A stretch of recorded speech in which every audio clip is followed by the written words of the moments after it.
भोपाल में कल शाम से मुसलसल हो रही बारिश ने बड़ी तबाही मचाई है। नशीबी इलाकों में आबाद बस्तियों में पानी दाखिल हो गया है, जिससे उनकी परेशानियों में इजाफा हो गया है।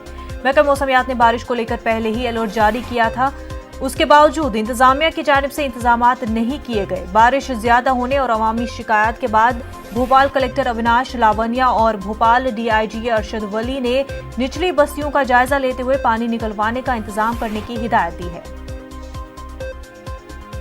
एक low pressure well mark low pressure area कल पूरी मध्य प्रदेश और उससे लेकर छत्तीसगढ़ में बना हुआ था, जिसके कारण हमने देखा कि पूरे प्रदेश में कल व्यापक वर्षा हुई है।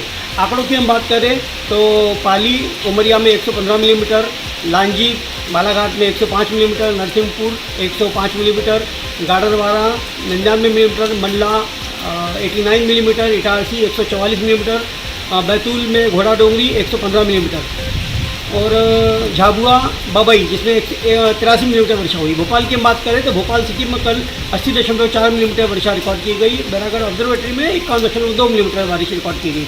सिस्टम आज ये जबलपुर के आसपास बना हुआ है, अभी भी वेलमार्क लो प्रेशर एरिया है और 24 घंटे में हम उम्मीद कर रहे हैं आने वाले कि होशंगाबाद, भोपाल, इंदौर, उज्जैन, जबलपुर इन संभागों के साथ साथ गुना, अशोकनगर, उमरिया इन जिलों में अच्छी बारिश की संभावना है।